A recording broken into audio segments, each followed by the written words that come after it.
એક વનસ્પતિમાં પોષક।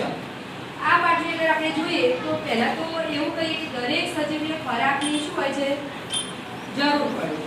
ખોરાકની અંદરથી સજીવો શું મેળવે છે પોષક। તો એમાં વનસ્પતિ પણ સજીવ કહેવાય। આપણે પણ શેમાં આવીએ સજીવની અંદર આવીએ।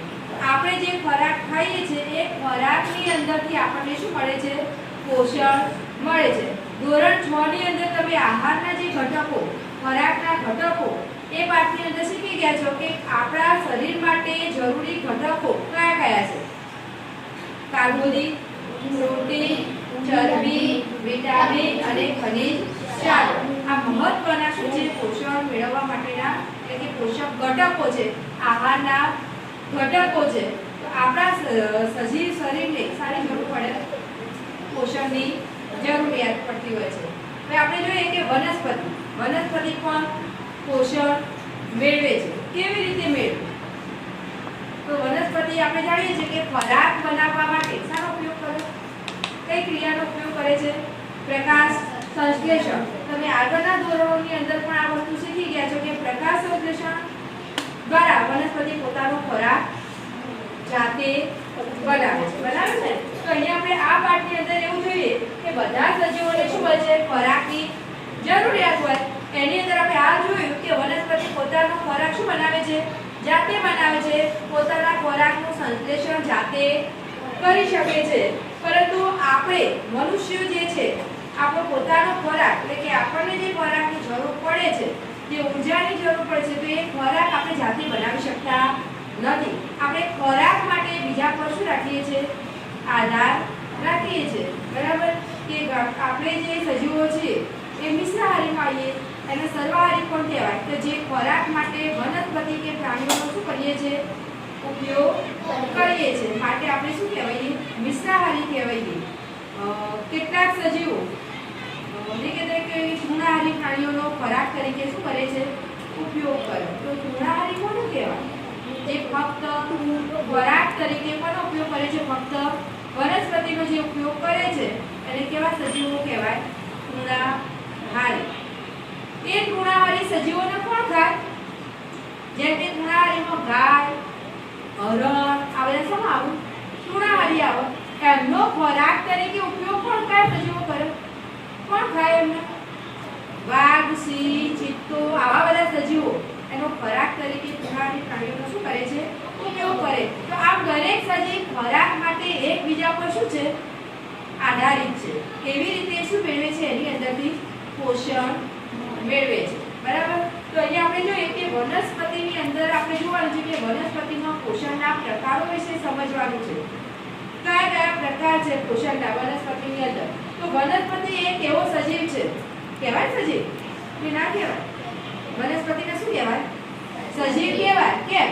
તો એ સજીવ તરીકેના શું ધરાવે છે લક્ષણો ધરાવે છે। તમે આગળ ધોરણ 6 ની અંદર એવું શીખીને આવ્યા કે તે શું લે છે ખોરાક લે છે। બરાબર ને? પોતાનો ખોરાક તે જાતે બનાવે છે। પછી પ્રજનન કરી શકે છે ના, પરંતુ હલનચલન કરે છે। હલનચલન કરે છે એનું ઉદાહરણ એવું આપી શકાય કે વનસ્પતિની અંદર જે વાહક પેશીઓ આવેલી છે એના દ્વારા પાણી અને ખોરાકનું વહન થાય છે, એટલે હલનચલનની ક્રિયા કરી કહેવાય। બીજું એના કણો દ્વારા પણ હલનચલનની ક્રિયા તો કરે છે, પરંતુ એક જગ્યાએથી બીજી જગ્યાએ જઈ શકતી નથી, એટલે પ્રજનન થતી નથી। વનસ્પતિ ફક્ત પ્રજનનનું લક્ષણ ધરાવતી નથી, બાકી સજીવના બધા અન્ય લક્ષણો ધરાવે છે। જેમ કે શું લે છે ખોરાક, પછી વૃદ્ધિ પામે। છોડ નાનો હોય તો ધીરે ધીરે શું થાય છે મોટો થાય, તો વૃદ્ધિ અને વિકાસ પણ પામે છે। પામે ને? પછી પ્રજનન કરે છે, એટલે પોતાના જેવો બીજો સજીવ પર ઉત્પન્ન કરે છે। સજીવના લક્ષણો ધરાવે છે, માટે વનસ્પતિને પણ શું કહેવાય સજીવ કહેવાય। તો આ વનસ્પતિ જે છે એ ખોરાક બનાવવા માટે સરળ પદાર્થોનો શું કરે છે ઉપયોગ કરે છે। તો એમ થાય કે સરળ પદાર્થો કયા છે? તો ખોરાક બનાવવા માટે જે સરળ પદાર્થોનો ઉપયોગ કરે છે, જેમ કે તમે જાણો છો કે વનસ્પતિ ખોરાક બનાવવા માટે કાર્બન ડાયોક્સાઇડ વાયુનો શું કરે ઉપયોગ કરે। એટલા કાર્બન ડાયોક્સાઇડથી ખોરાક બનાવી શકે છે ના। અને ખોરાક બનાવવા માટે બીજી શાની જરૂર પડે છે? પાણીની પણ જરૂર પડે ને? તો કાર્બન ડાયોક્સાઇડનું સૂત્ર શું થાય CO2 શું થાય CO2 વત્તા બીજા શાનો ઉપયોગ કરે છે પાણી તો પાણીને શું કહેવાય H2O બરાબર તો બીજું સૂર્યપ્રકાશનો પણ ઉપયોગ કરો ખોરાક બનાવવા માટે જો આ સૂર્યપ્રકાશ ના હોય તો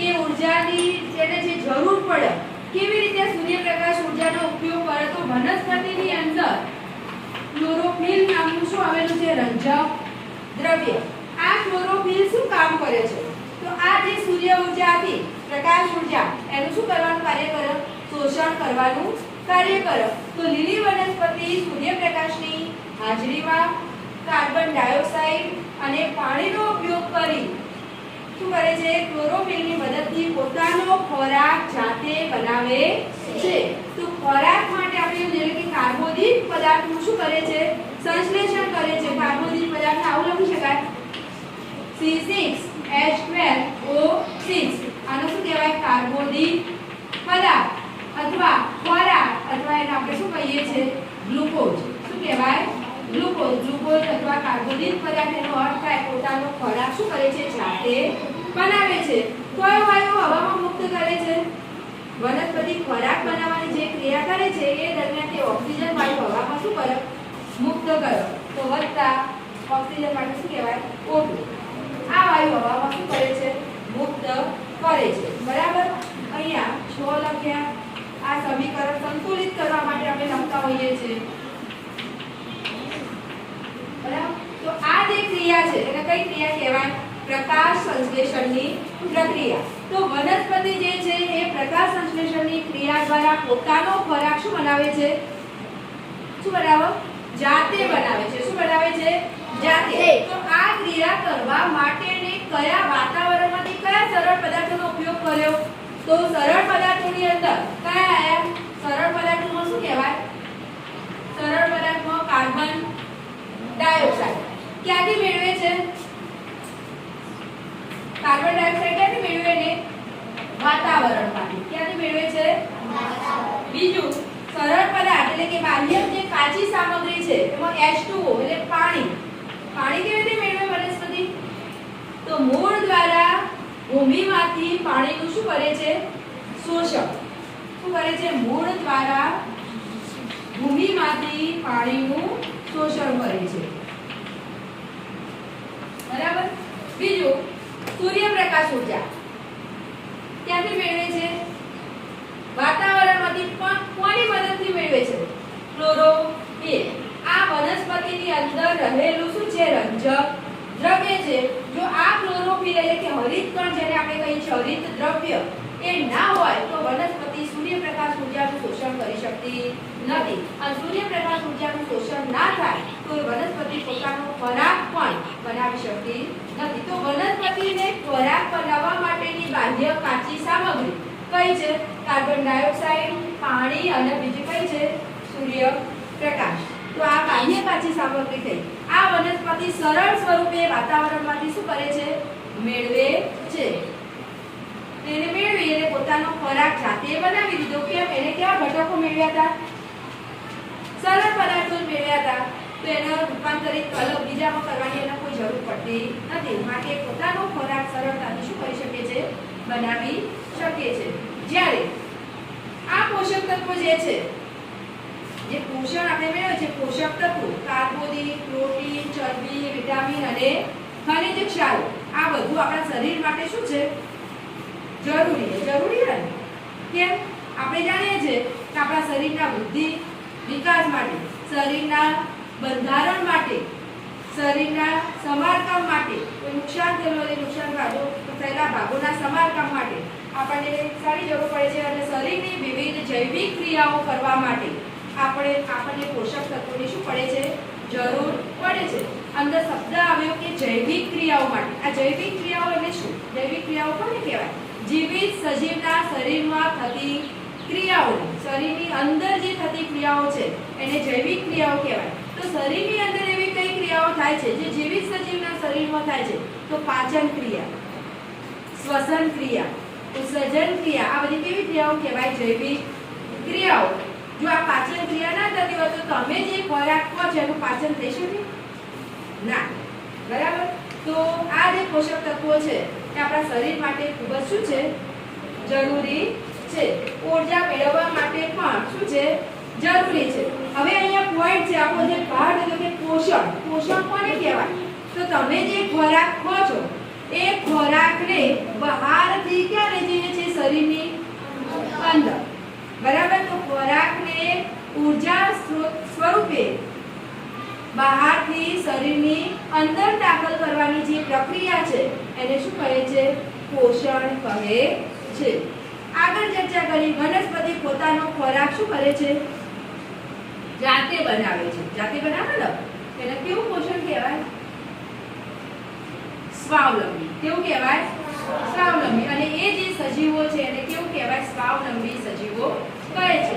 જ્યારે આપણી વાત કરીએ તો આપણે ખોરાક માટે બીજા પર શું રાખીએ છીએ? અન્ય સજીવો પર શું રાખીએ છીએ? આધાર રાખીએ છીએ. તો એને કેવા કહેવાય? પરાવલંબી સજીવો કહેવાય. આપણે ખોરાક જાતે બનાવી શકતા નથી. ખોરાક માટે અન્ય સજીવો પર શું રાખીએ છીએ? આધાર રાખીએ છીએ. તો એ જે પોષણ છે એને કહેવાય પરાવલંબી પોષણ. સમજણ પડે છે દરેક? પણ નથી પડતી? ખ્યાલ આવે ને? તો હવે આપણે ચર્ચા કરી કે આપણે જે ખોરાક ખાધો વનસ્પતિએ તો કેવા પદાર્થો મેળવ્યા હતા? સરળ પદાર્થો મેળવે છે અને ખોરાક બનાવી શકે છે. પરંતુ આપણે તો અન્ય સજીવો પર આધાર રાખીએ છીએ. જેમ કે વનસ્પતિ પણ ખાઈએ છીએ. તો વનસ્પતિમાં તમે જે અનાજ જે ખો છો કાર્બોદિત એ બધું ખો છો ને એટલે કાર્બોદિત એની અંદરથી જે મેળવો અનાજની અંદરથી તો એ તો ખોરાકનો કેવો ઘટક કહેવાય? આપણે રોટલી બનાવી દીધી અને રોટલીને શું કરી? ખાધી. તો મોઢામાં તમે શું કરો છો? થોડી વાર ચાવવાની પ્રક્રિયા કરો છો. બરાબર? તો એ રોટલીમાં કાર્બોદિત હતું જે ખોરાકનો કેવો ઘટક છે? જટિલ ઘટક છે. કેવો ઘટક છે? જટિલ. તો એ જટિલ ઘટકનું કેવા ઘટકમાં રૂપાંતર કરવું પડે?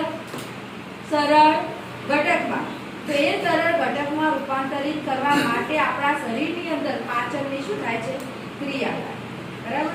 એટલે કે આપણે અહીંયા જોઈએ આ મુદ્દાની અંદર એવું હતું કે સ્વાવલંબી અને પરાવલંબી. સ્વાવલંબી કોને કહેવાય? તો જે પોતાનો ખોરાક શું કરે છે? જાતે બનાવે છે એને સ્વાવલંબી કહેવાય. એની અંદર ઉદાહરણ તરીકે આપણે શું આપ્યું? લીલી વનસ્પતિ. પરાવલંબી કોને કહેવાય? તો આપણે ખોરાક માટે અન્ય સજીવો પર શું રાખીએ છીએ? આધાર રાખીએ છીએ. તો આપણે શાની અંદર આવીએ? પરાવલંબીની અંદર આવીએ. ખ્યાલ આવે ને કે નથી ખબર પડતી?